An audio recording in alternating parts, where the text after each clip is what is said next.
So for today, I want to talk about something I haven't really touched on before. And while it has a lot to do with women, it's both for men and for women. It's essential for both of them to hear this message and to understand, because it affects both of them.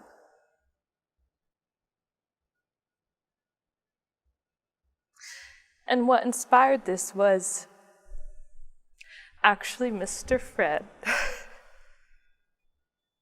When on our last workshop he said, Dahryn, when she was first with Guruji, she used to do only two things, laugh or cry, which is true.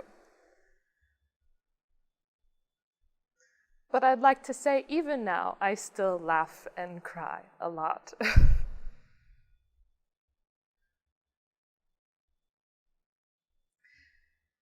But what happened is,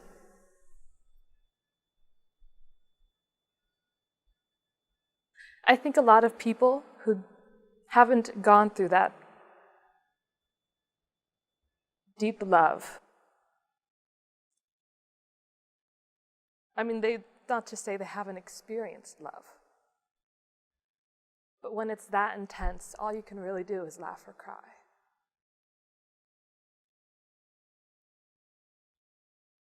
Or pass out.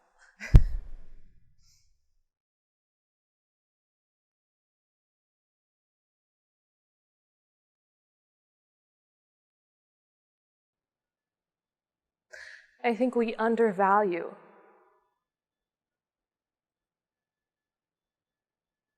tears.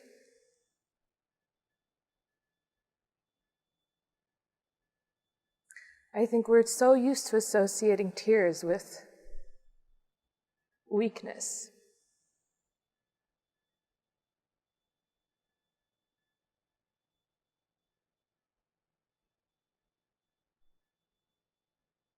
Especially men.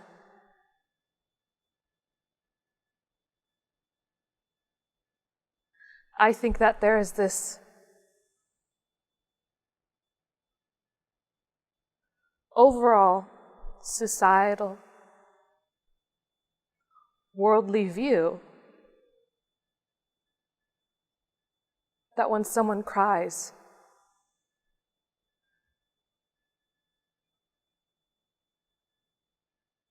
it's weakness. It's not a strength. It's not something of great value. And I don't mean crying for trivial things. But that's our only association with tears. That's what our main association has been.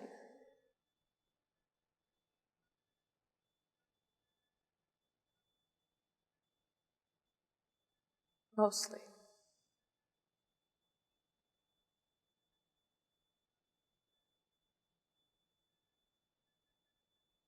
When you've reached that point, tears are the greatest gift. They're not even tears anymore.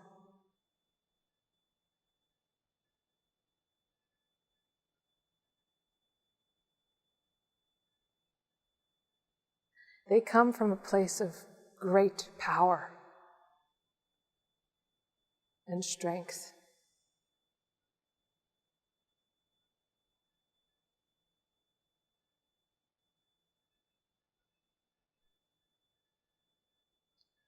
What that person has had to do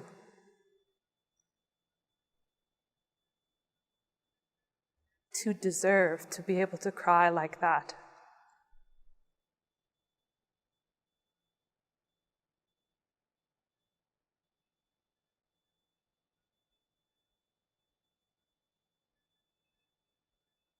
It's beyond your comprehension.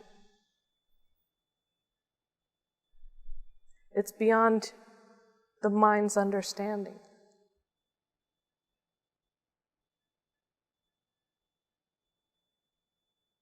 But we'll use our reference point. right? We'll go subconsciously to the filing cabinet in our brain and our mind and pull up all our experiences, all of our associations,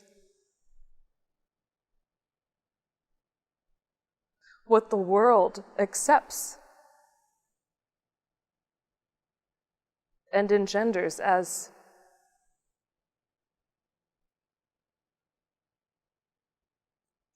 how things should be perceived, not as things are.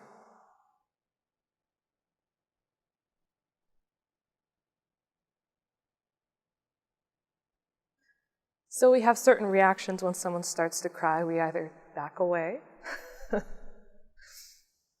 or we feel uncomfortable.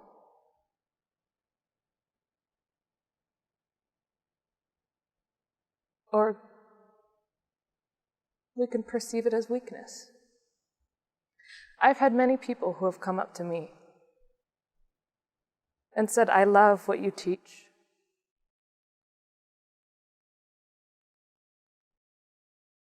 But it's not quite my path. You know, I need someone who can really drill in the message." And you know, you're all about the love and like peace and joy and happiness. Which, in my opinion, is something that you really need to drill into you to really get it.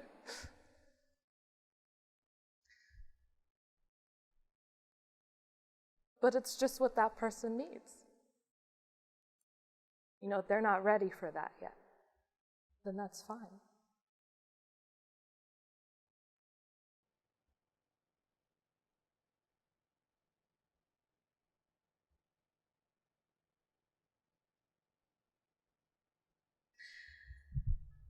Enlightenment is not having a calm mind. It's not just that. It's not just happiness. It's not just being peaceful and experiencing joy on a day-to-day basis, though that is a part of it. Though again, our association with joy and happiness and peace and calmness is very, very limited. Again, I wouldn't tell you anything unless I knew it for sure. Unless I've gone through the experience. Unless I know.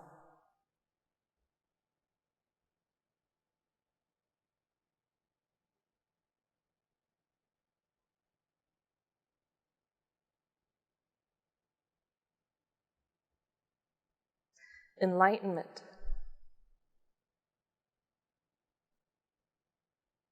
can't be comprehended or understood or explained because it's limitless awareness. It's beyond the mind. Illusion, perception, is not seeing things clearly.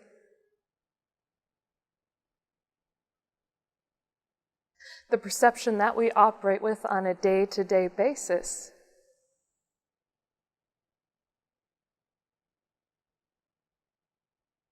is an aggregate of many, many different factors based upon many circumstances, our relationships, based upon our past experiences, based upon the society or part of the world that we live in, based upon the family we were born and raised into, what we're taught in schools, what we bring in, the empowerments or the lessons that we've learned from previous lifetimes.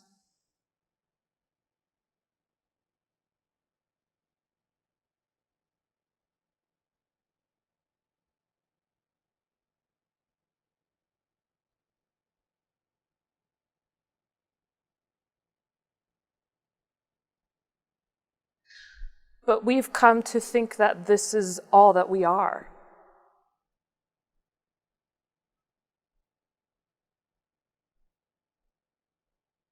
When honestly, a majority of it didn't even come from ourself. It's not authentic to us, to who we truly are, to how we feel. I mean, really feel.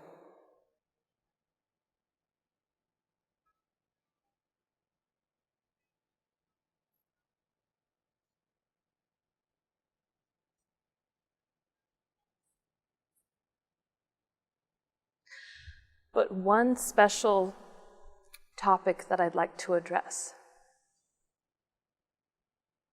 is women's enlightenment. Now, the reason I want to address women's enlightenment is because I'm sure we're all aware, and if we're not aware, this will be very surprising to you. But women have gone through a lot of oppression and subjugation throughout history, in many different societies.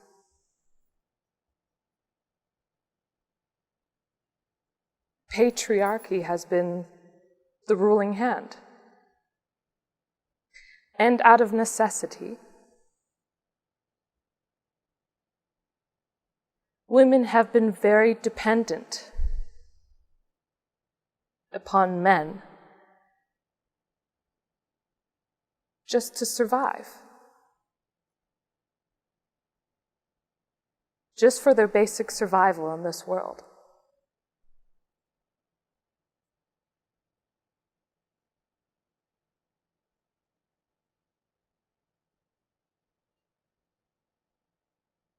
So what's happened as a result is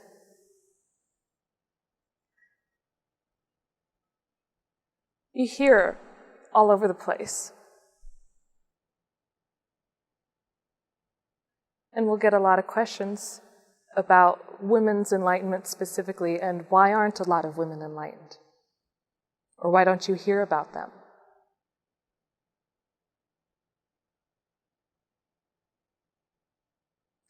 But you've also heard messages from Guruji that women are more receptive to this energy than men. So if that's the case, if women are more receptive to this light, to this divinity, then why don't we see a lot more women who are enlightened? It's possible. There are enlightened women in the world. I mean, enlightenment itself is very rare, so it's not easy to find in general. But when you do find it, it exists in both men and women. It's not to say one is better than the other, one is more powerful than the other.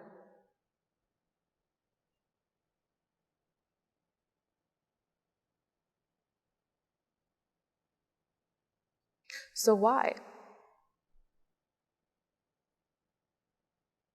Women, in case you can't tell, are very sensitive.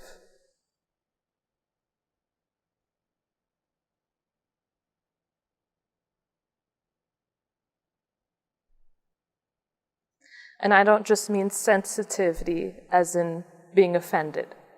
That is not what sensitivity means.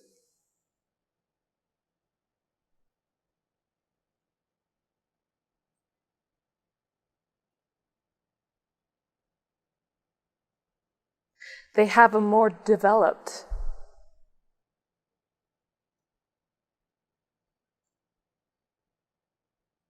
sensitivity to divine light, to God, to love. I mean, it's in women's nature to love. It's in men's nature as well, but it's more pronounced in women.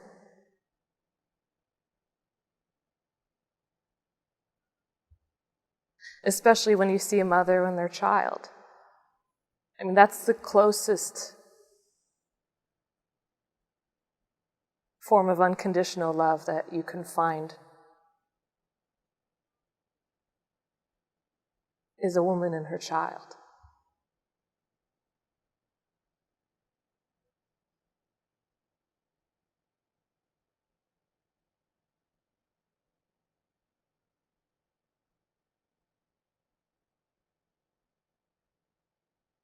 because of this sensitivity, because of this, they're actually quite powerful. Their nature is power. Which sounds strange because everywhere in the world, you'll see men in power. Or women will always be surrounded by this complex notion that they are the weaker sex, that they're not as strong.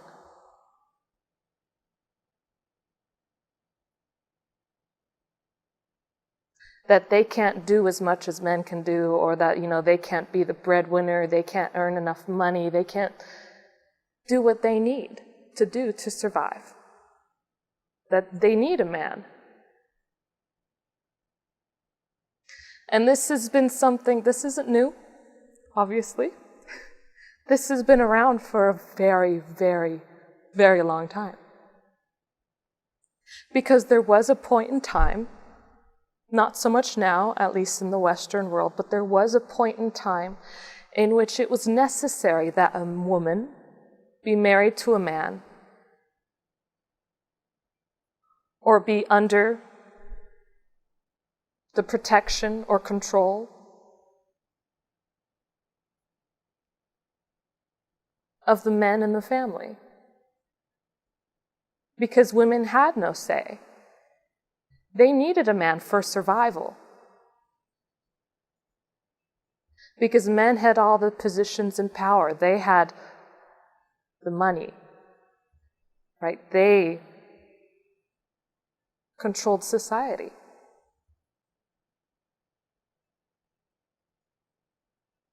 So it's been this conditioned response in women from both parts, not just from the men and not just on the women's side. Both have been feeding to this notion that women are inferior or less powerful, or they can't do as much, right? That they're too emotional.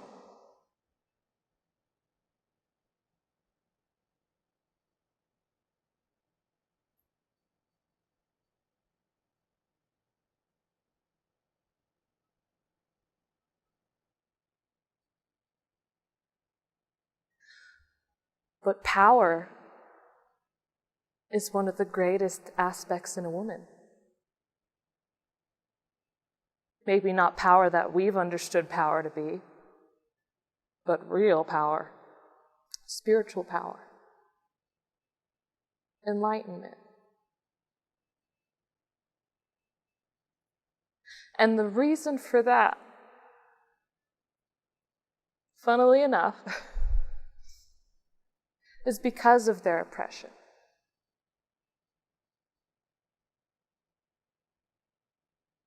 The reason why they've developed this, you can call it the second attention, you can call it the sensitivity,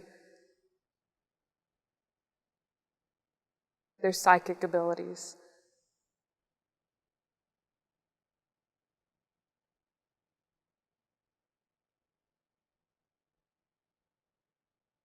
Is that they've had to develop that because they've had no support.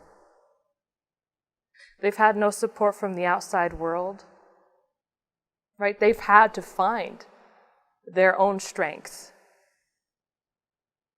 to get back in the game, to take control, or at least attempt to.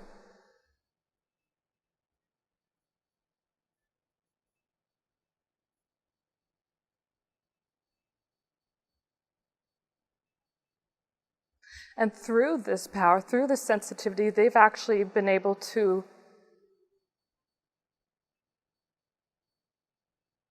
figure out, right? Again, this is not something that is understood by the mind, because this is something that's beyond the initial thought perception of the mind, right? This is sensitivity we're talking about. So they found a way to be able to put out sexuality, desirability, so that they can attract a man.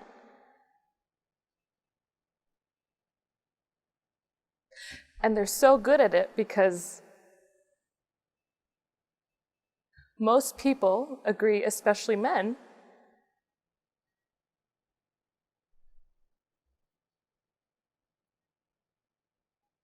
that the men are the more sexual people, that the men desire more sex than women.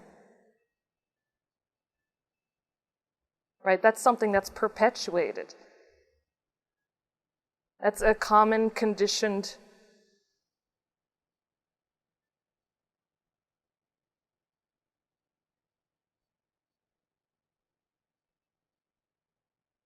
accepted belief.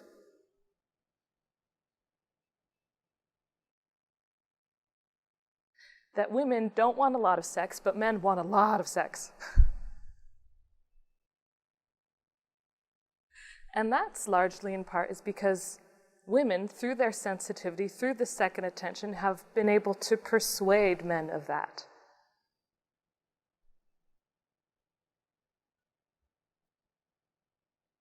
Because they've gained this ability to put out sexuality, to put out desirability.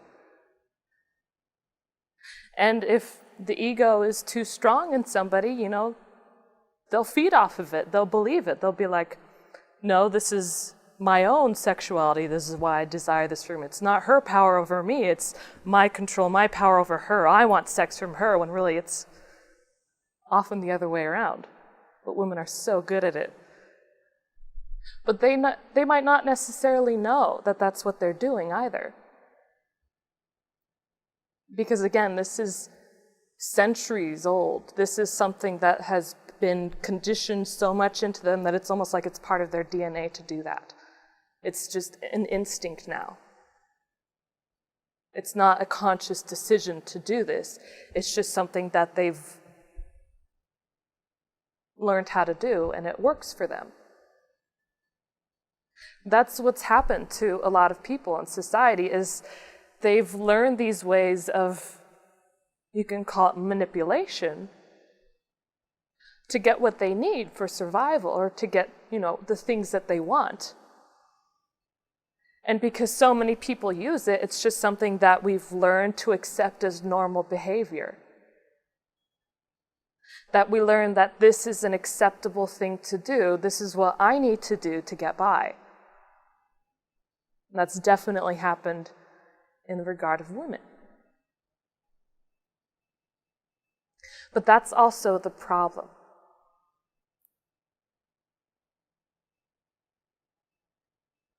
Is because women have been so dependent upon using their power,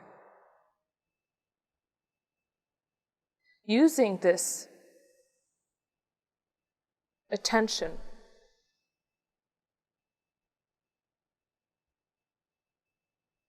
by using whatever strength they have in their spirit to be able to attract the right man, or to gain some semblance of control in the relationship.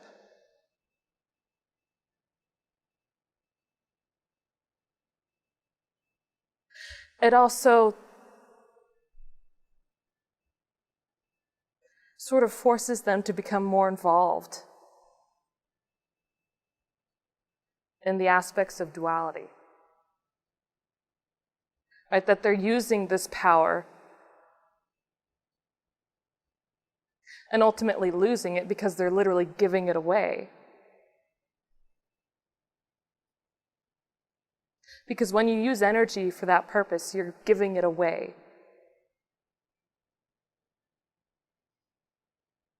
When they can really use this great power within them for their own enlightenment.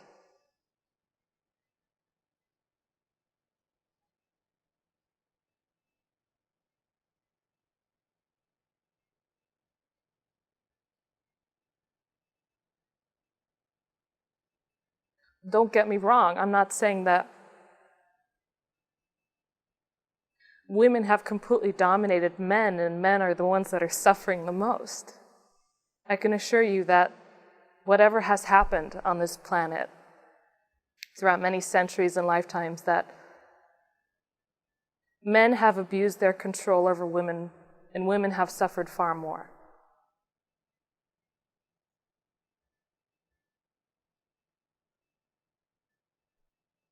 In that regard.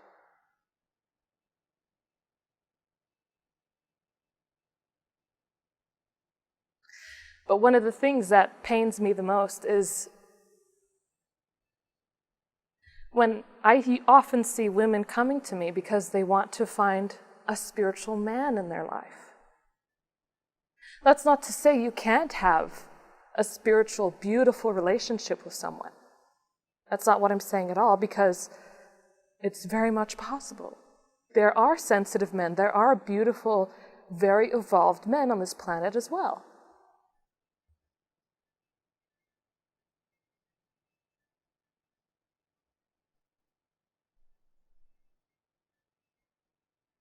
But women, since it's still almost a part of their conditioning in their DNA, it's like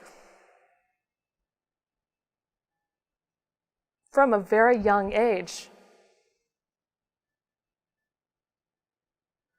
their whole world starts revolving around looking for a man or a boyfriend or a partner. And they think that that will bring them happiness and love. While you can both use each other, while you can both be complementary and help uplift each other towards your own enlightenment.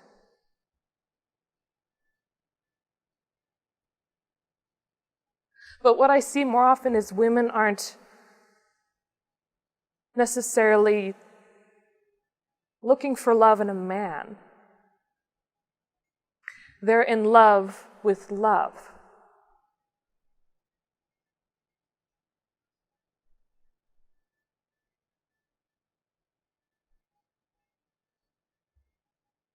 But because of society, because of our perception is built up of all these ideas, these excuses,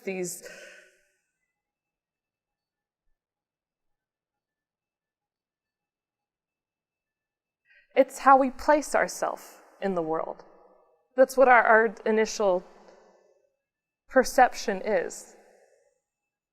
Right? Our ego is this sense that we need to belong here.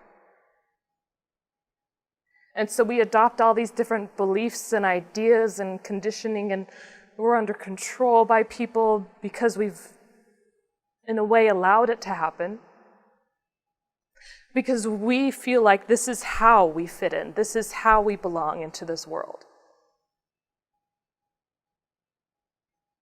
That men can't be sensitive, or that sensitivity in a woman is weakness in a woman.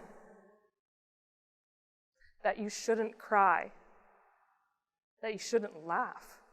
I've had people get offended by me laughing before. How miserable do you have to be to get upset by someone else laughing?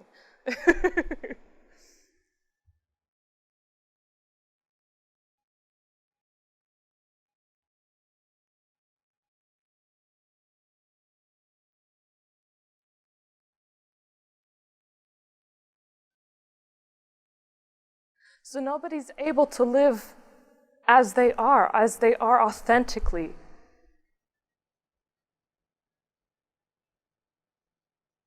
With all the good and the bad, just as they are. They care too much about what other people think.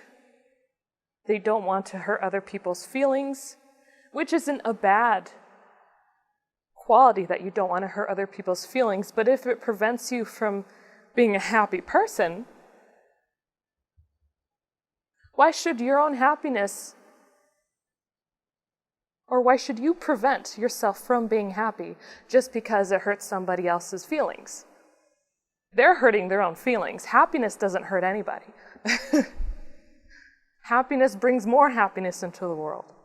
There are too many miserable people, which is why it's so easy for us to feel miserable and be miserable. It's the accepted understanding on this planet that life is miserable. The world has accepted it. that the nature of this world, of the life we live, of the relationships we have,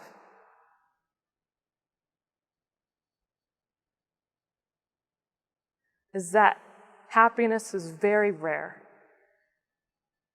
And it is. But we've accepted it.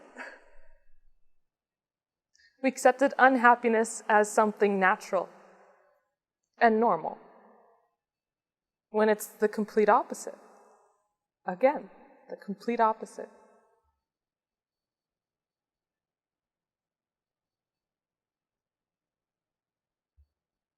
There are people who will turn women away from religious institutions or spiritual practices simply because they are a woman. They'll say, oh wow, you're very spiritual, so hopefully next lifetime you'll be born as a man and then you can become enlightened. It's like enlightenment isn't even in the realm of possibility or in the understood realm of possibility for a woman to achieve. And I can almost guarantee that most of you, when you do seek a spiritual or enlightened teacher, a lot of you are not expecting to encounter a woman. But they exist.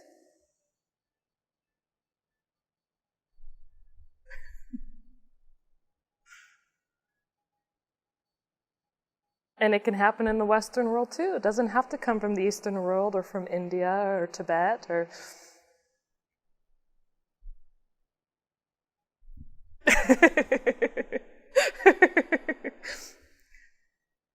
Oh, I'm with an Indian guru.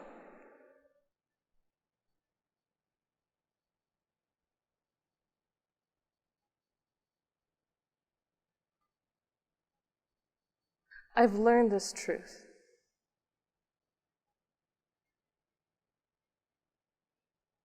I'm not a servant to anyone except God.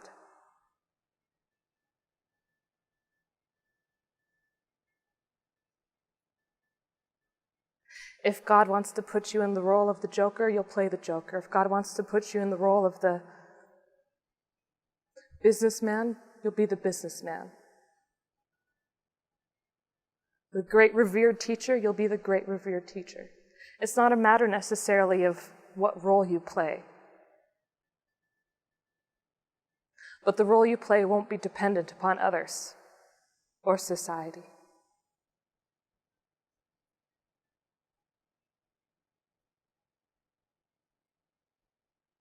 You'll take crap from no one, but you'll take crap from everyone if you have to. If that's what God wants you to do, you'll do it. There are even beings on this planet who, though they've reached enlightenment, though they don't need to come back, they'll come back again. And that doesn't mean you come back into this lifetime remembering everything. No, you forget everything and you have to learn it over again. I mean, you bring your enlightenment into this lifetime, so you have that empowerment. I mean, it's a part of who you are, but you still have to go through the steps again. Remember.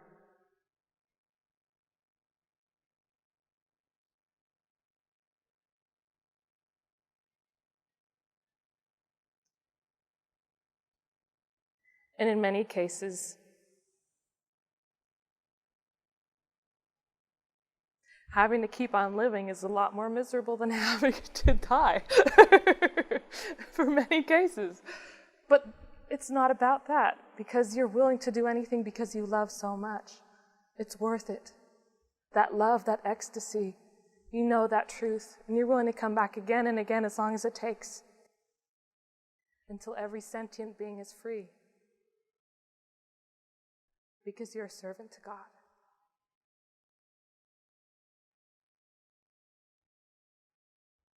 It's not about being more special or rising up the ranks or becoming the guru's right hand.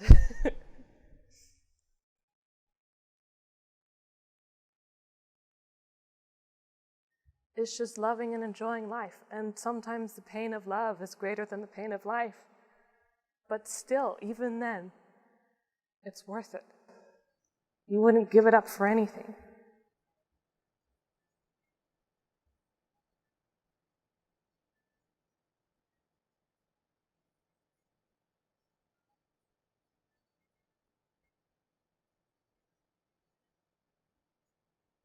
I'm here to show you that women have just as much of a right to become enlightened as men. Not only that, but they're more sensitive and more receptive to this energy, to this light, to this love.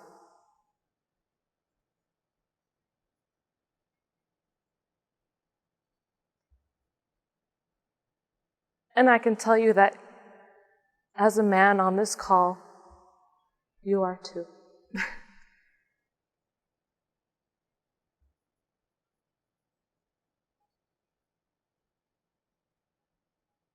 One is not more inferior or more superior than the other.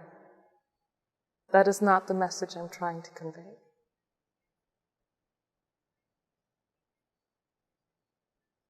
What I am trying to convey is possibility. That the possibility of enlightenment is there for you, no matter who you are or what you are.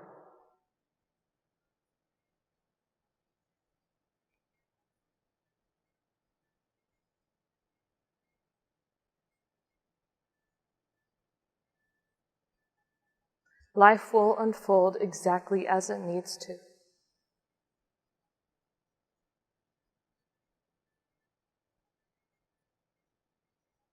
Strive for greatness.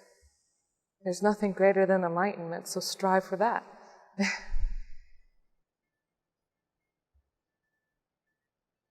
But also know that humility is required, because it's not about you wanting enlightenment for yourself. You put in the effort. You do the good deeds. You do what you need to do.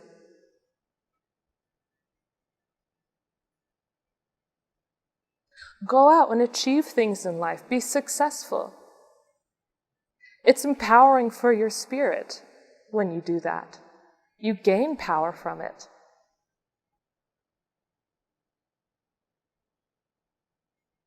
Right? This whole planet is enlightenment, so it's not like one path is less spiritual than the other. It's all spiritual. That's all there is.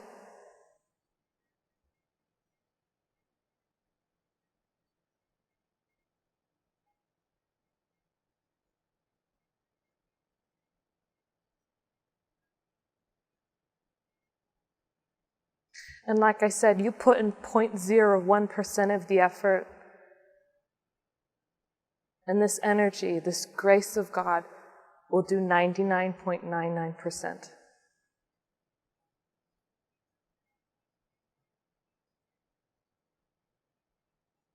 But when you're on that threshold, when you're at that door,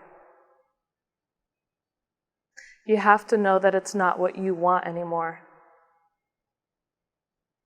If enlightenment happens to you, it's simply because of grace.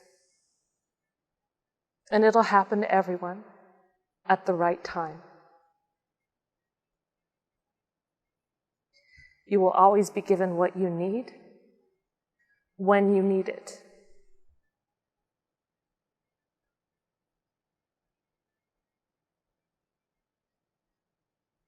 You know you're doing well on this path when you feel a synergy with life.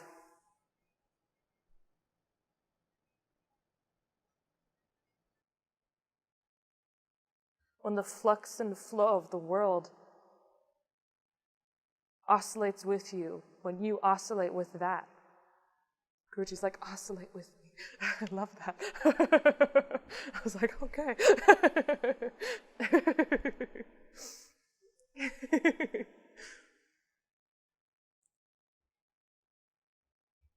I'm laughing and crying again. Stop it.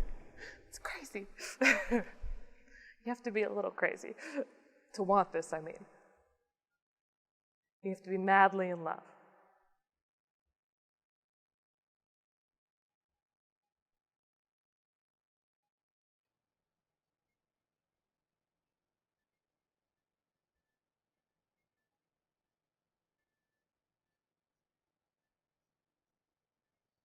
But don't get so caught up in the past that you lose touch with the beauty of the world. Everything around you is God. Everything you do, you're co-creating with the Creator. That is your essence. That's why when Guruji says he gives power to your spirit and you're able to see changes and transformation happen in your life, you get the things that you want.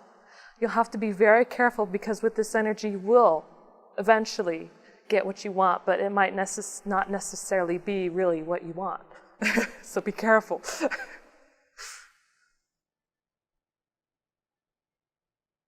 But Guruji's empowering your soul, your spirit,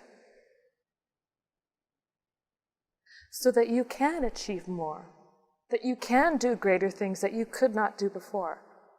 It just wasn't even in the realm of possibility, either because you didn't have enough personal power or willpower to do it and get it done, or it just didn't exist on your plane of awareness as something that could possibly even happen. Like Guruji, he's saying, the men will come to him and they'll say, these women, they've become so arrogant, or, my children have become so arrogant. Right? They're not under my control anymore. They don't do what I want, so it must be bad. Or they don't follow me or listen to me. They've gained the empowerment that, your higher self, your soul knows what you're here to do. It's not something you learn or you're taught in school or you read in a book. Your soul knows. When you give your spirit the reins, the control in your life, through this energy, when you're given that boost, that empowerment to go out and get it done, and you make the effort to go out and get it done, once you know that this is what I need to do,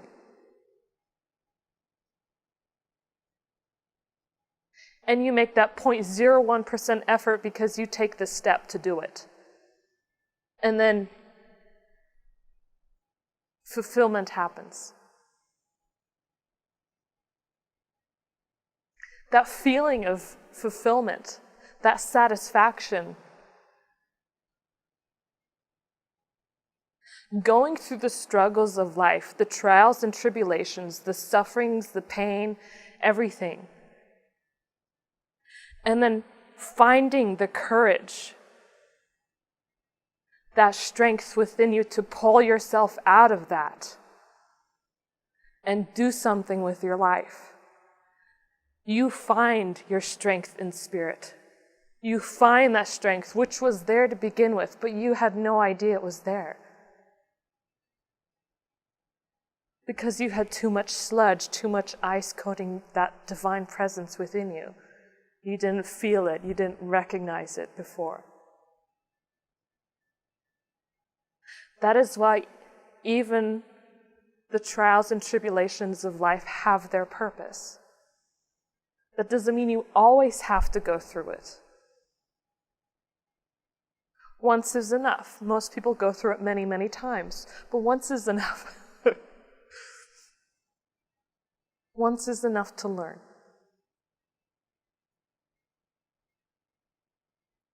But you use that to find your strength, to find your power. So when truth comes to you, you recognize it. That you find your worthiness, you find your deservingness. Through the pain and struggle of it all.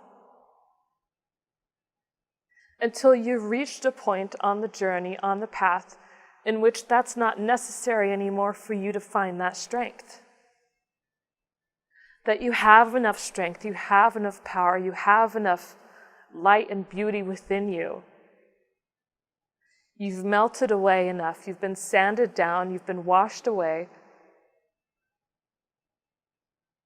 that in everything and in all things you see God. You see life, because that's what God is. God is life. The very essence of creation.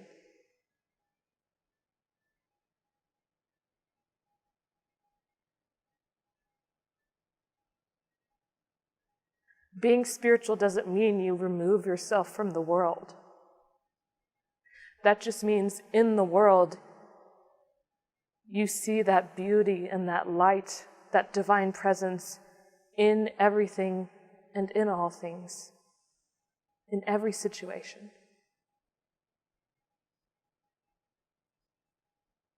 That no matter who you interact with, who you talk to, who you associate with, you can recognize that presence within them.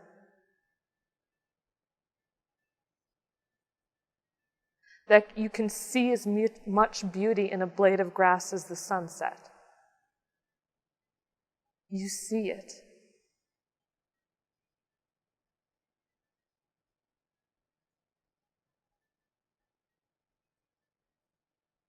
Love and life are together. They're inseparable. If you haven't loved, you haven't lived. I'm sure you've heard that, and it's true. I can tell you. Boy, can I tell you. You'll do anything when you're in that existence. When you are that, you'll do anything for love. Not because you don't have it, because you have so much of it, you'll just do anything. Have you ever had that experience with someone? You've just loved someone so much that they ask you to do something for them, you're willing to do anything? Even if it's not something that in any other circumstance you would enjoy doing, but for some reason, because it's for that person, it brings you joy to do it. That's what it's like on a smaller scale. Much, much smaller. When God wants you to do something, you'll put in 110% of your effort and you'll enjoy every second of it. Even if it's doing the taxes.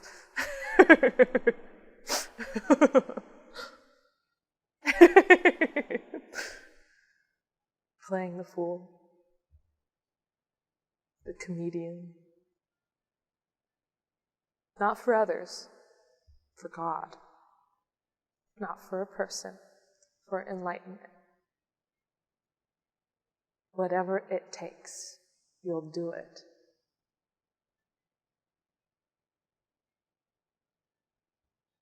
And enjoy it. People are so stuck in doing good and doing the right thing and progressing, and they're putting in a lot of effort, and that's great. That doesn't mean don't put in any effort at all. But do it with a sense of humor, with joy. Life is too serious to be taken seriously all the time. I was talking to somebody who would always get really nervous being around Guruji. And all it is the ego. The ego knows it's about to be dissolved, right? That it's going to face a tough situation. And, life does whatever it can to survive. That's why people get so reactionary around Guruji, because the ego's trying to hold on. It senses its own dissolution, its own demise, so it'll do everything to try and gain back control over life, over the situation. Because like I said, when you let go of everything and you're floating around in empty space, it's more terrifying than anything. That's what the ego senses. The ego senses you're losing yourself. You're losing your reference point to reality, to the world that you live in. that everything you've been taught, all your tricks of manipulation or all your tricks of using other people or whatever you've needed to do to get by, your relationships with other people, everything is going to change. Like I said, when one aspect of you changes, whether it's being selfish, whether it's, there's some anger within you, there's jealousy, even if it's just that one piece of the puzzle that you're working on, right? You're working on your whole totality as a result, because everything has to be reordered and shifted around to fit back into some semblance of reality. Because you've taken out one piece and everything that's connected to that piece, which is everything. Everything in your life is connected to one another, right? It's like this intricate web. Every part of yourself is always connected to an experience, an emotion, a feeling, a person, a place. So if you remove one part, right, that whole web has to reorder itself. That's why you see different parts of you that you didn't see there before. It's not because they weren't there before, they were always there. But because things have been shifted around so much, you see a different picture. It's a different vantage point, a different view of who you are, of how you've been living your life, of things you've most likely been very numb to, that you didn't have awareness of.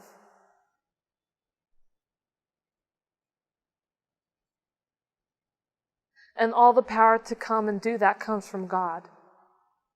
That's all the power is. There is no other power.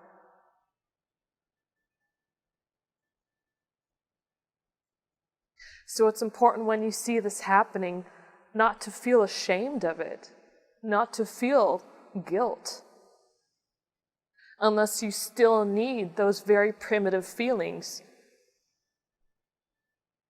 to take action and do better in your life. Which, no judgment here. If you need that, you need it and you use it. But if you can go beyond that and just see it for what it is, recognize it, accept it, say, yes, this is still something that's a part of me. But my spirit, my soul, I'm stronger than this. Right? That even this will dissolve too, by God's grace.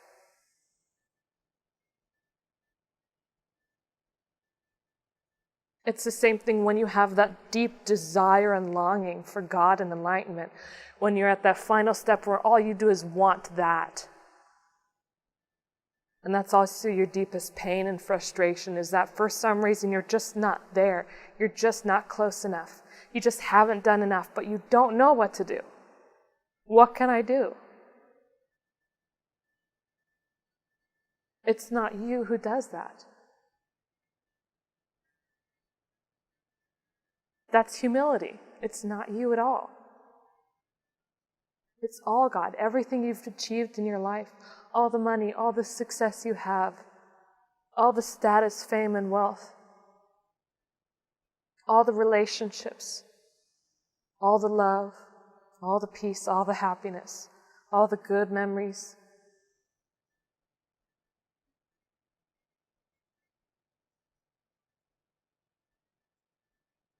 The very gift of life has been given to you from God.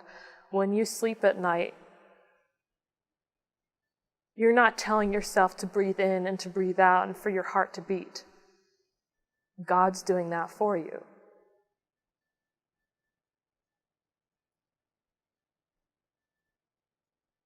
The very fact that you wake up the next morning is because of God. Not because you've decided, I'm not going to die tonight, I'm going to wake up tomorrow morning.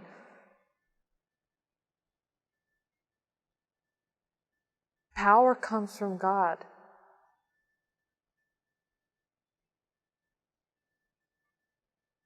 And a lot of people who've gained power from previous lives or whatever means and methods, and they bring it into this life, they don't necessarily have to be on a spiritual path, not an identifiable one. Like I said, everything's spiritual, so you can't not be on a spiritual path. It's not even your choice as to whether you're on a spiritual path or not. It'll come to you.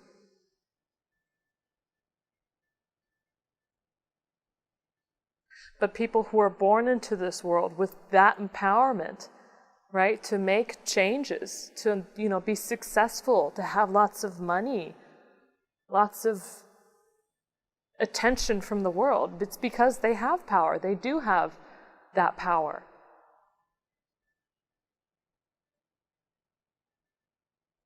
But if you don't have the wisdom to go along with it, you can misuse that power. And it can get you more stuck in the world of duality than you were before. Power doesn't mean that you are more enlightened or less enlightened. Right? There are enlightened beings who don't have any power, and there are enlightened beings who have lots of power. And power is a gift. Well, they have power, but power to do things in the world and manifest and, make you smell good, whatever you want. Make you smell good.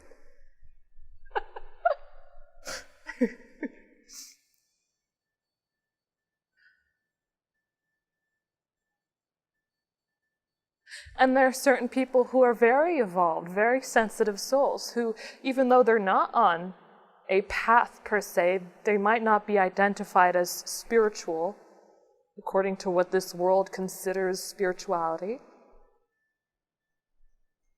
Right? They know that truth, right? They've done the work, they've evolved enough, the divine has transformed them enough to the point in which they just know intuitively, like, this is good, this is what I need to do, this is not the right thing to do. Right? They understand they're beams of light, they're vibrant, they're happy, they're joyful. They know to do enough for others, to give of themselves.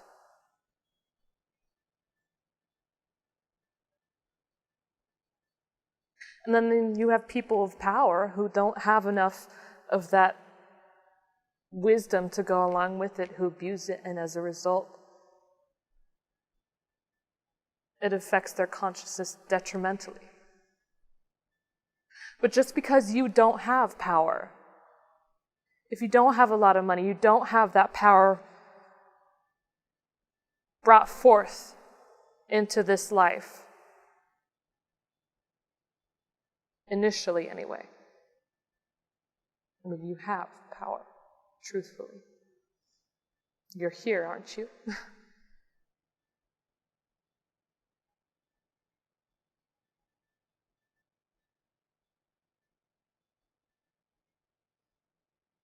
Sometimes it's a better gift not to have that power.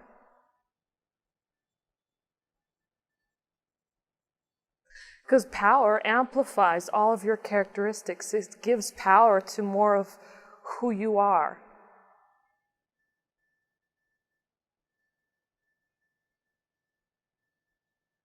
If you have lots of power, but you're still involved in being very selfish or arrogant or egotistical or jealous or angry, a lot of those lower states of mind, you're giving that more power. That's what you're doing.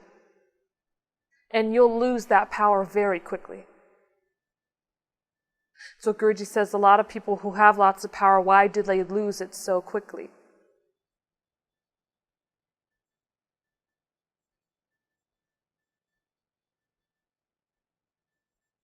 Always pair power with enlightenment, with wisdom, with truth and knowledge.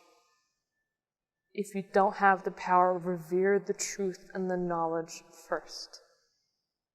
Power will come to you. It's not necessarily your decision. Neither are really your decision.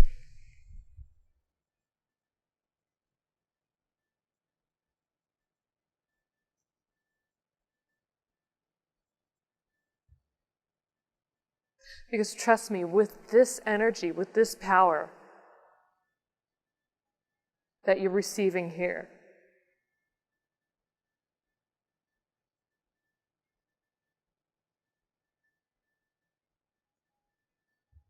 You can get a lot of things that you want. You can accomplish and do a lot of things that you aren't necessarily even aware of right now.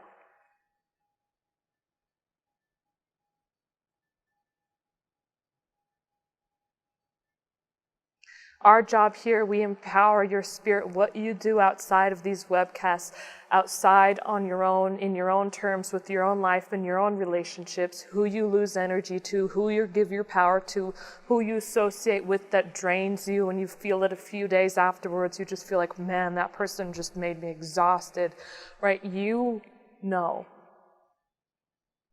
And this energy empowers your spirit so you can start to recognize these situations, so that you can prevent yourself from losing this power, from losing this energy, so you can maintain it, maintain your spiritual growth, and progress even further.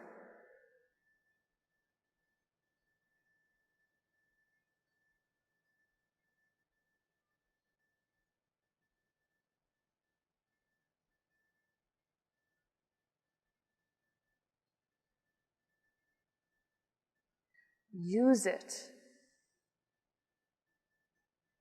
It's not selfish when you see someone and you know that that relationship is not good for you or for them.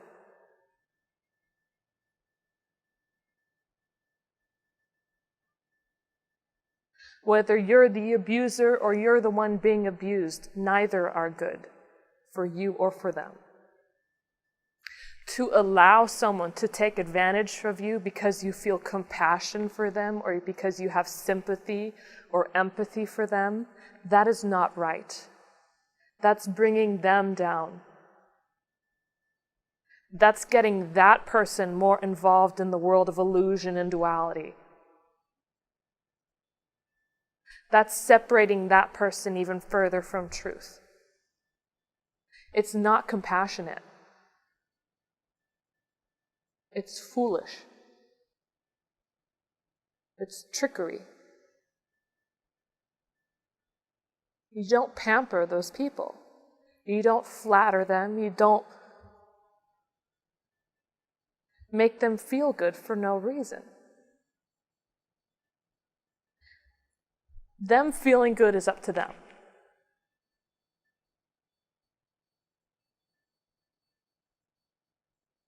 That doesn't mean you abuse someone. That because you don't want to flatter someone or pamper someone. I've seen people do this after hearing a discourse from Guruji, thinking that, okay, I shouldn't flatter or pamper people, but then they completely shut off from other people. Like if someone pays them a compliment, instead of just being like, yes, that's true, I did a good job, and I acknowledge that. They fear that accepting the compliment is them accepting pampering. Do you see how tricky the mind is?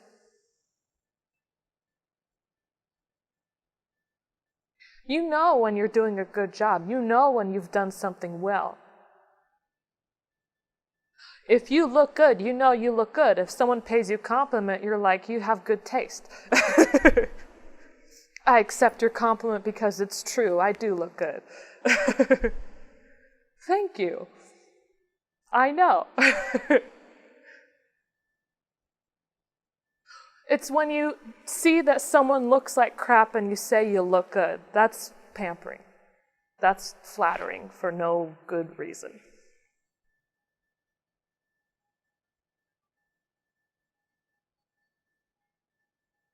Because your soul, your spirit knows if it's truthful or not. Whoever you pamper or you flatter, that person's spirit is going to know that there's something artificial about you. Whether that person knows it consciously, something within them will know that's not sincere. If it's sincere, it's from a good place. They'll recognize it.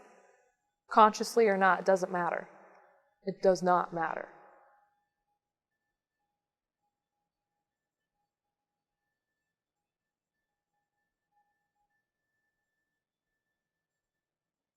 If someone does a good job, then they've done a good job. It's fine to say they've done a good job.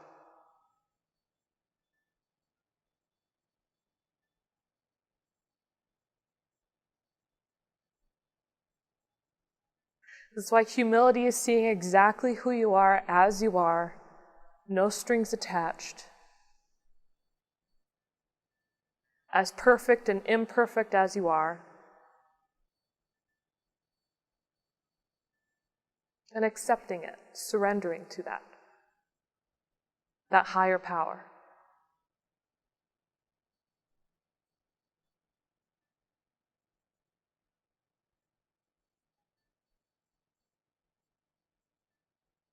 That sensitivity, that gentleness, that love, that purity, that beauty.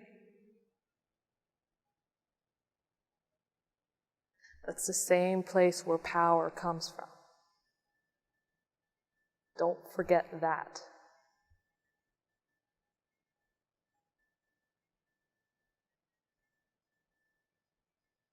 Don't undervalue the tears of the blissful.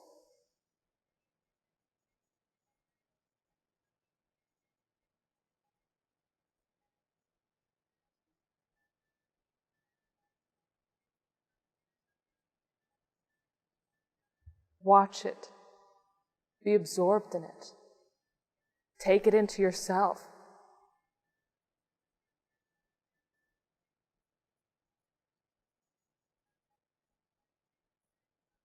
When you feel touched by someone like that,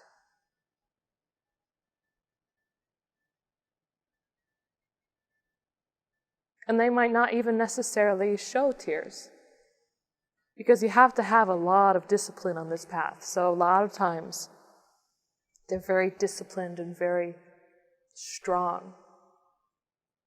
That even though they feel that intensity, that love, they want to just jump on everybody, but they restrain themselves because they know that that's not something that society looks as a normal or appropriate thing to do. Because you still have to live in the world. You don't jump on everybody you meet. So you can imagine the control and the discipline.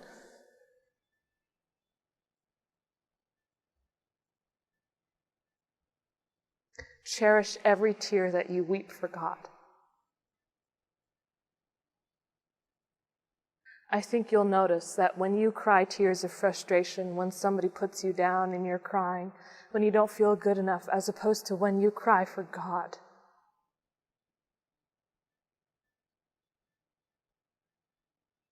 I mean, really weep. Those tears for God give you life and energy, but those tears for those small, trivial, painful things, they deplete you.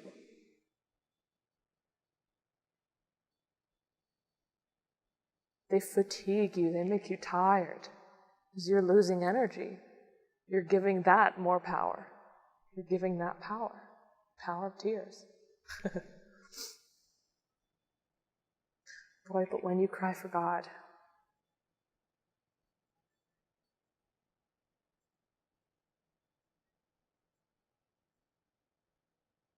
and you know when you're on that final step towards even more steps.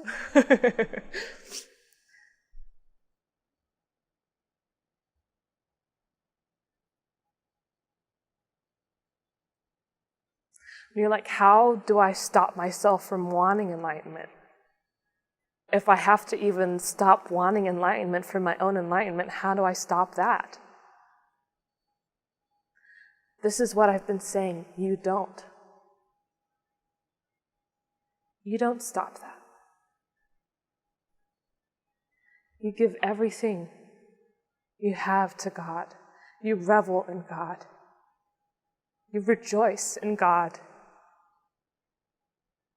And eventually God will dissolve that for you.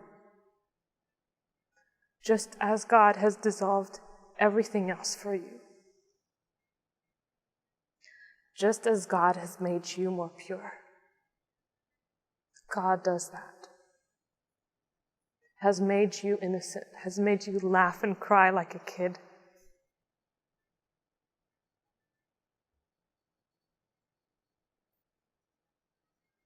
When you are absorbed in that, even that will go away.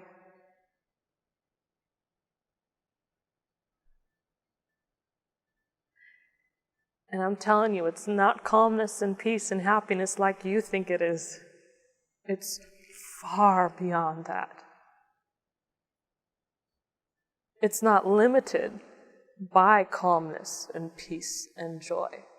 It's not even limited by love. Because even your love is an idea of what love is. It's bigger, it's grander, and it's unlimited. That's why enlightenment is limitless awareness, not perception.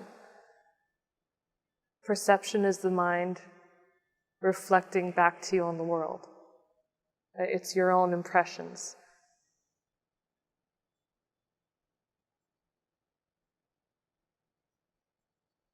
It's your own interpretations. This is beyond interpretation itself.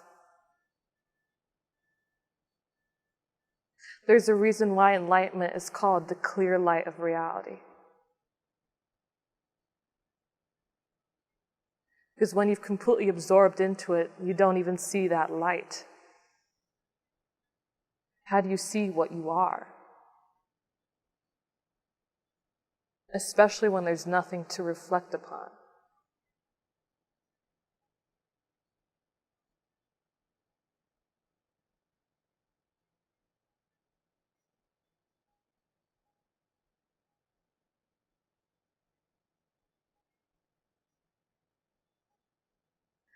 It is impossible to talk about.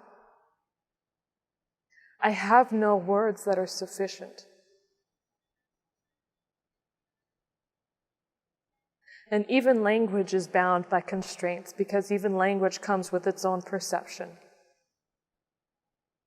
The English word for this is a different meaning and connotation than a Hindi word or a Spanish word or another language, another term for that. It comes with a different meaning. And it still shapes the framework of your reality. Words do no justice to enlightenment, to God, to truth, to love.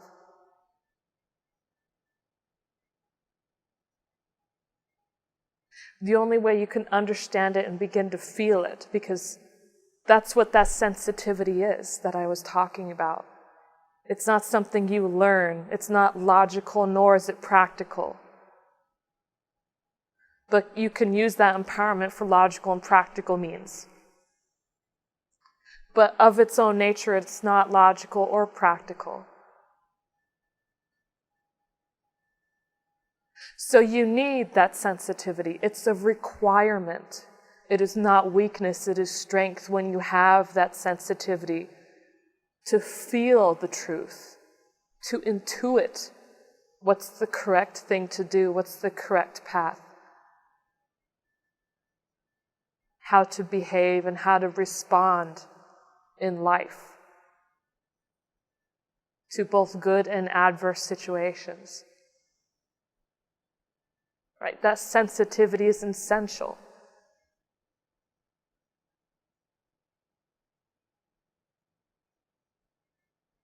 That sensitivity is like that sponge, wherever you put that, right? There's a reason why it's called your second attention, because it's a level of awareness that you apply somewhere. You can put that sponge, if you put it in a crappy situation, all you're going to absorb is crap. If you apply that sensitivity, that's why you don't focus on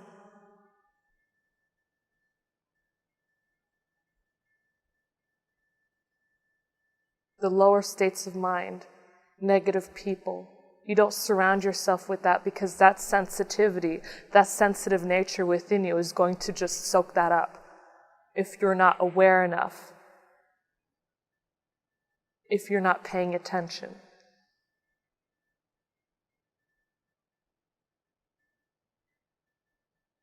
Be absorbed in God.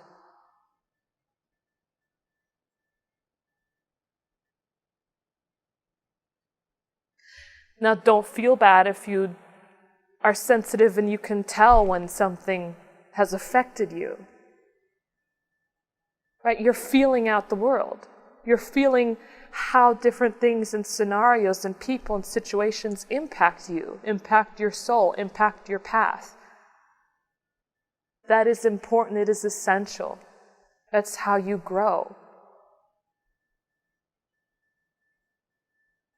When you feel bad that something has affected you adversely, when you wallow in that self-pity or that self-doubt or that failure,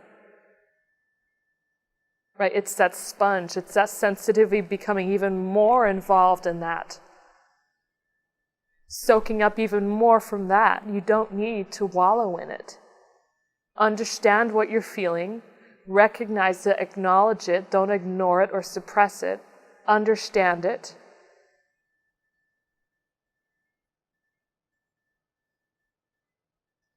And use it. Use that new knowledge, that wisdom that you have, so that you can do better, that you can apply yourself better in the future, in the next moment.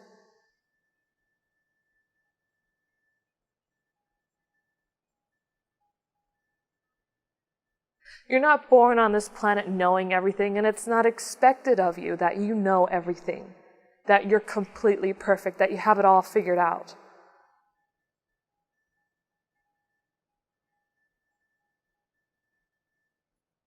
Even the enlightened don't have it all figured out. They just stop caring because it's not important to them anymore. Who could care when you have God and you have everything? It doesn't matter.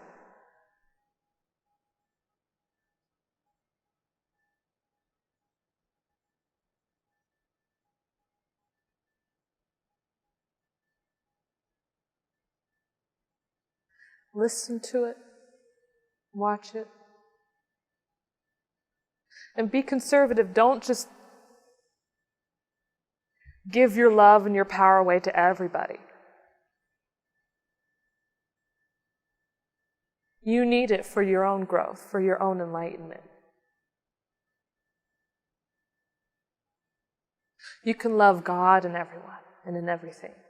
That you can do, because then you're becoming more empowered by that love. Because all you are is absorbed in eternity. You're not absorbed in a person or their attention, their field of ignorance. You're not absorbed in that. You're absorbed in the essence, which is God.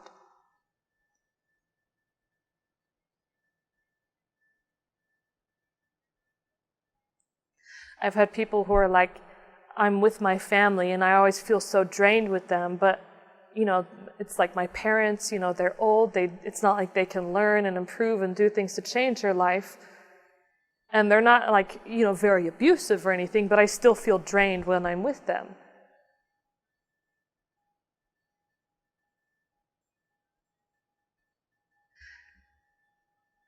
The best thing you can do in that situation is love the essence of what they are, which is God. You don't need to like them. You don't need to like everybody. You don't need to appreciate everybody. You don't need to like the same music everybody else likes. You don't need to like all the qualities or characteristics in a person. You don't need to be around them either.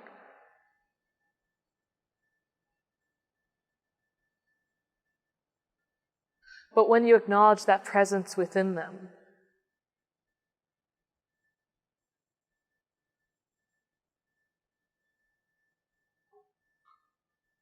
you're saturating your whole being with that essence of God, that beauty and that truth. So even in those situations, if you have enough awareness and enough strength to put yourself there, only then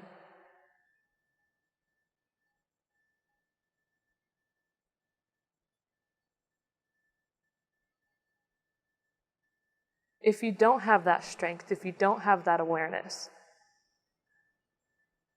or if you're surrounded by people that keep bringing you down, right? You notice that certain people will bring your awareness down. Your judgment will be more clouded when you're with them. And I don't mean judgment as in the reactionary, you're a good person, you're a bad person. I mean your discretion, your discernment, your ability to see clearly without reacting on an emotional level. You just know that this person is like this. If you can't maintain that when you're with certain people, then perhaps it's just best not to be around those people.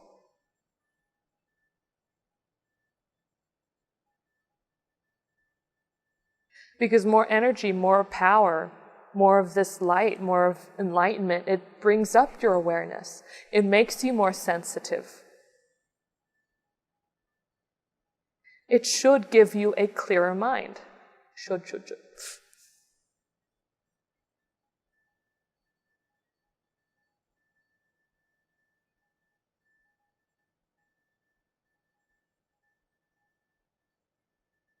But depending on how you use that energy that you're given, this power that you're given, who you surround yourself with, how you interact with others, that's where a lot of people lose power.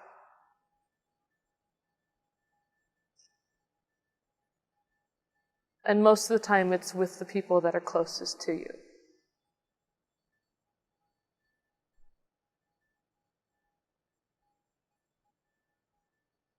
But if you have so much ego that you're busy talking all the time and you don't give a chance to sit and listen to somebody else talk, you're not going to feel or know that. Because you need to be aware. You need to be present. And you need to be able to watch and observe and feel.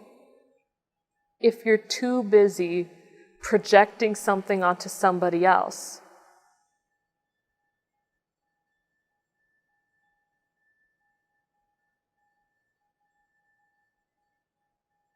you won't know. You're not going to feel what the right thing to do is or who that person is. Because all you're doing is you're feeling yourself. Feeling yourself up.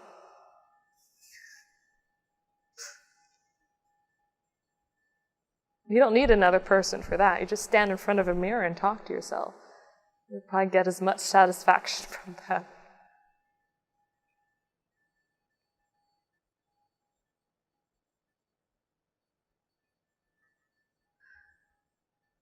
A major part of life is just watching and listening.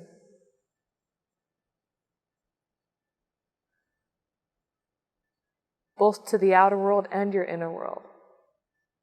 Because both are very loud.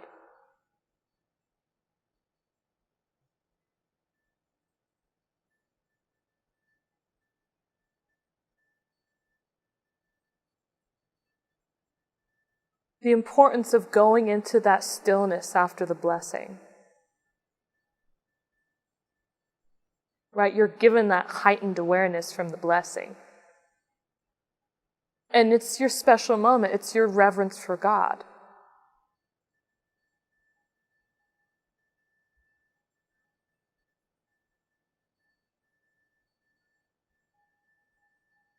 And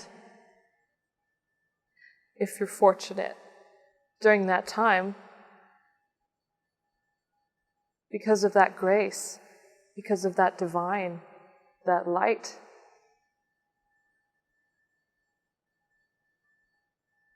it'll help to slow your thoughts down, to reduce the noise, the static, so you can feel more of what you are, of who you are.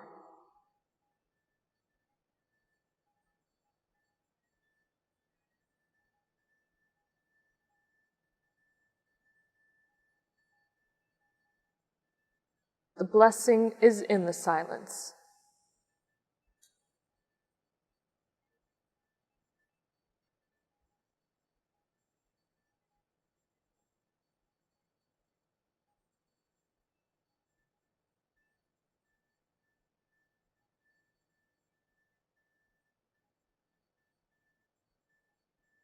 Now there's just silence. Hello?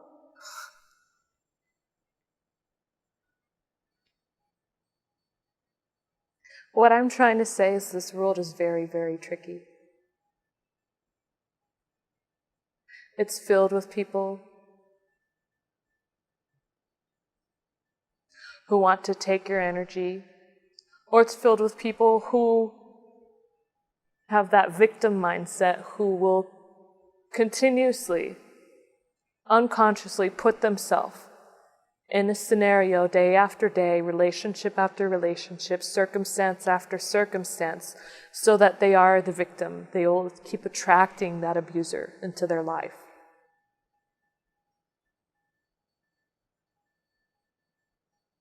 For God knows what reason.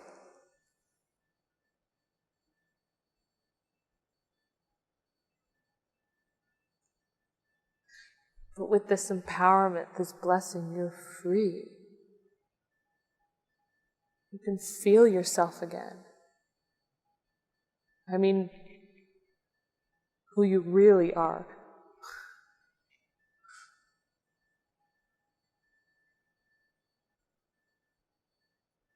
It's that bird in a cage. And Guruji opens the door for you, and if you're not aware, if you're too lazy, if you're not willing to put in any effort, if you're willing just to be around Guruji just to get as much energy as you want and not do anything with it and just expect to have a free ride to enlightenment, you'll never see the door. It's right there and it's open. It's been opened for you.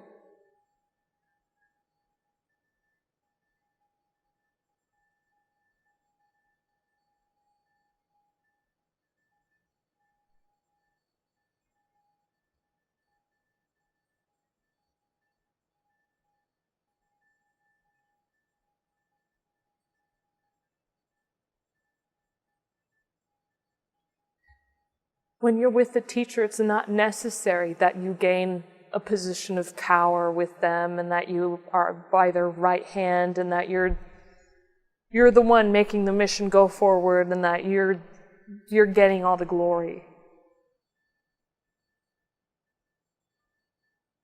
Being with the spiritual teacher and enlightened master isn't about that. That's business.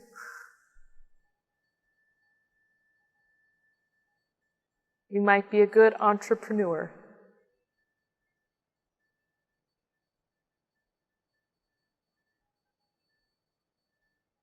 Enlightenment, for the really evolved souls, you might not even need a very close relationship with that teacher. Just to love, to have that reverence, that respect, to give your all, to do what you know is right, as far as you know it's right,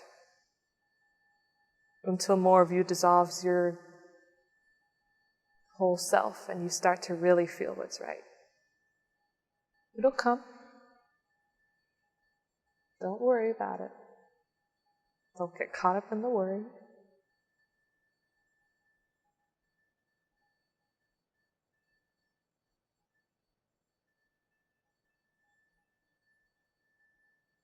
You can advance very far that way, just as much.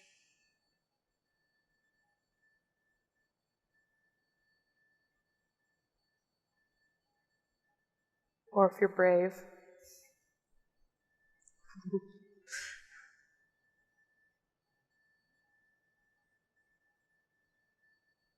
being in that aura, in that presence,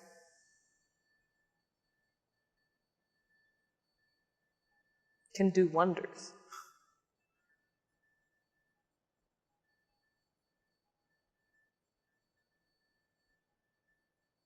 Or it can make you crazy, depending on who you are, depending on what's there. But if you are evolved enough,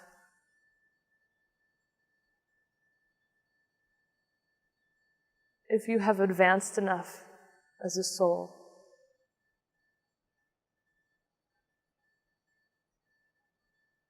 you don't necessarily need the proximity.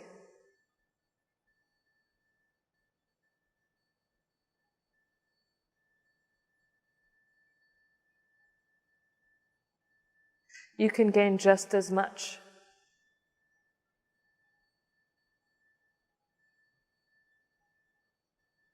Wherever you are. Just have that love, that reverence,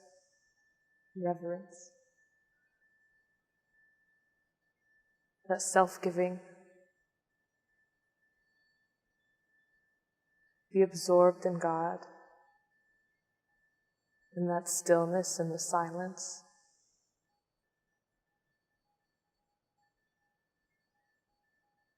And do what you know is right.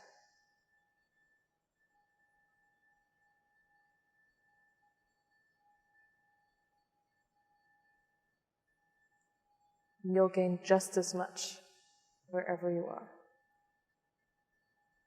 Perhaps even more. I did see one question from someone about what the purpose of doubt was on the spiritual path, and how that helps to expand your consciousness. When I say doubt has a purpose, I mean to an extent. What doubt does is when you have a very, very restricted view on how life is to be lived, about people, about reality, about teachings from others, about your own beliefs, that you understand you're working within a very specific and very limited framework about reality and truth.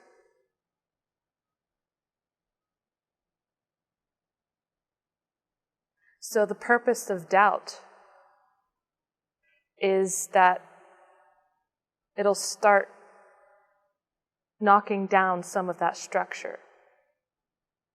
You have doubt that life is really this way, or is life actually this way? When you doubt something that you were so sure about before, when you realize that maybe there's a different reality, that is when your awareness starts to expand. You start doubting, like, okay, I was always taught to fear God, for example, but I'm starting to doubt that belief. That's just an idea. Right? That's how people have felt before. That's a certain institution that has taught the fear of God, maybe for the benefit or to benefit off other people, maybe to gain control, right? There are certain ways that doubts can come. And given the situation, given the circumstance, doubts can help you to become aware of other alternate realities that exist.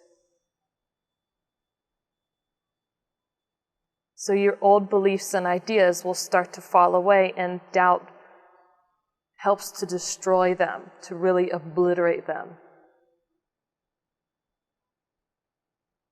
So you start to think, well, if that's not true, also what else do I believe or have I been living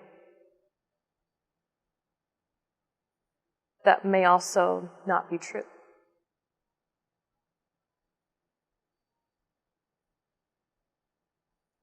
You start searching. You start looking by other means and methods. You start trying out new things that you would have otherwise never tried before.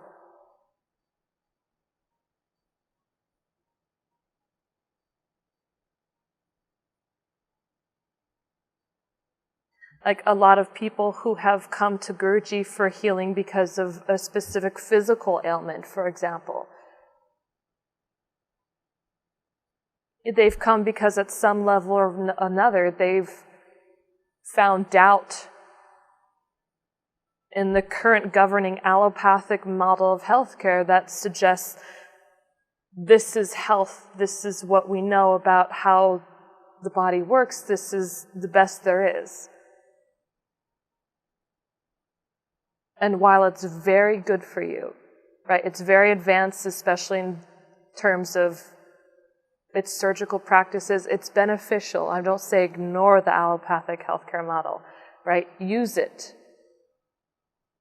It can be beneficial for you, but they're also becoming more aware of its limitations and that maybe there's something more that needs to be addressed. Maybe even it's something more than just the body. Maybe not everything is so black and white. Right? So they've sought all these other different paths towards their own healing. And whatever led them to Guruji, like I said, it doesn't matter what reason you came to Guruji. Whether it's for healing, whether it's love of God, whether it's because you want to have success in your life, whether it's for your relationships, whether you're suffering and you just don't want to suffer or relieve it just a little bit, you want happiness in your life, whatever the reason is.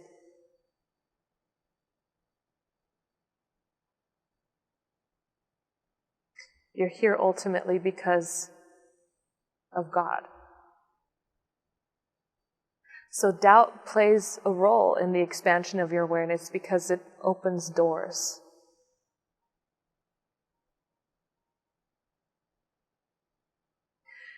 Now,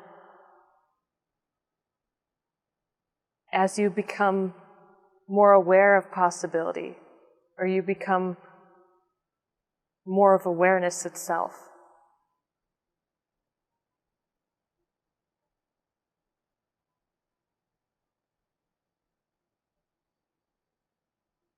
if there's anything that you should not have doubt in, it's in the natural unfoldment of life in the spiritual process. The natural process of enlightenment. It will happen at the right time. Life will give you the circumstances and situations you need for your growth. You just trust in the process of life. Whether you might not necessarily trust the teacher or understand, at least trust that divine has put you there for a purpose. Trust in life.